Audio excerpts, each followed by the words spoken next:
दोस्तों पहले एक बार इस भगोड़े कुत्ते चोर की सुनो। 7 दिन तो मेरी काकी ताई बहन सब सुना है। नंगा नाच दिखा है किते एक हफ्ते तक किते कोई सट्टे का प्रमोशन दिखता हो, कोई किसी ने गंदा बोलता दिखता हो, इसने कहा है रामराज या संस्कृति हुआ करती मारी। सुन लिया आपने, ये करा राम राज्य लेके आऊंगा। अबे जिसने खुद अपनी 2 रोटी के जुगाड़ के ताई तो दूसरे कुत्ते चुरा चुरा के बेचने पड़े हैं, ये राम राज्य लेके आएंगे भगोड़े। और दूसरा क्या कह रहा था तू, गन कल्चर बंद करेगा? एक बार सुनना भाइयों इसकी। या तो तू गलती मान लेगा इस बात पे, और ना तो भाई मैं मन न जाटने का दूध नहीं पिया जय तने जितनी गाल दे रखी इतने तरह जब मैंने छेद नहीं करवा दिया ना, जितने तू हरियाणा में आगे वीडियो गेर के लोकेशन नु कह देना हरियाणा में आ गया। ये भगोड़ा 2 कौड़ी का आदमी ये नुका होगा मैं राम राज्य लेके आऊंगा। अबे त्रेता में राम पैदा हुआ था, सतयुग में कौन सा राम था नु बताना। इतना बड़ा एंटी पाक रहा तू। सतयुग में राम नहीं था, किसका भक्ति करे करते बन रहा रामचंद्र के राज में राज आएगा। अबे वो रामचंद्र खुद दारू पिए करता, खुद मांस खाया करता, सीता जी को दारू पिलाया करता, उसके दरबार में सैकड़ों वैश्याएं नाचा करती थी। अगर तेरा राम राज्य सही भला होता ना तो अपने दरबार में वैश्याओं को नहीं नचवाता, वो वैश्यावृत्ति बंद करवाता तेरा राम। तुम भी ऐसे दारूबाज हो, तुम भी ऐसे वैश्यावृत्ति करने वाले हो, तो हम राम राज्य लेके आओगे। राम राज्य तो बाद में आओगा, पहले तू अपनी बता दिए अखाड़े में तू क्या करन जाया करता, समझ गया।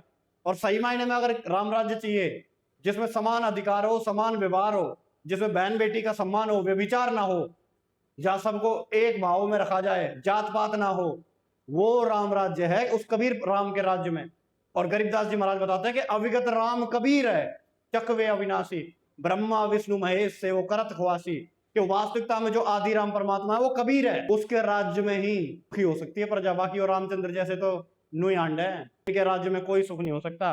और इस चीज का प्रमाण देती है वाल्मीकि रामायण, देख ले। श्री वाल्मीकि रामायण है हिंदी टीका सहित भाग 2।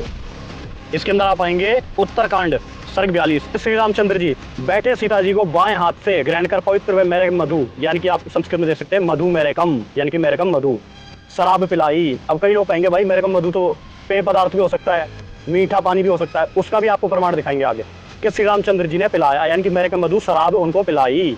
जैसे सची को इंद्र पिलाते हैं, वैसे जैसे इंद्र अपनी पत्नी को दारू पिलाता है ना, वैसे राम ने सीता जी को दारू पिलाई। फिर भांति भांति के मांस खिलाया, विधिवत भांतियों के मीठे मीठे फल वहां रखे थे उनका भी आहार करा। भाई दारू पी रहा तो चखना भी तो चाहिए, जैसे स्नैक लिया हुआ ना आज के लोग नमकीन वगैरह लिया, कुरकुरे लिया, वैसे वो मांस और ये फल वगैरह रखते थे दारू गैल।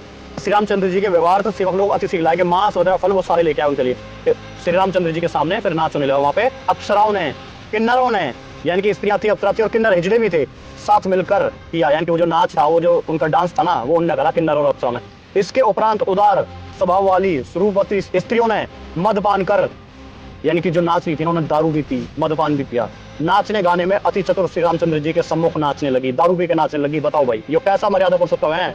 जिस स्त्री को देवी का दर्जा देते हैं समाज में, सनातन धर्म में, उसी को उसने नचनिया बना के रख दिया। जैसे आज बॉलीवुड में नाचती है ना, वैसे अपने सामने नचवा रहा हूँ स्त्री को, तो कैसा मर्यादा पुरुषोत्तम हुआ ये ठरकी।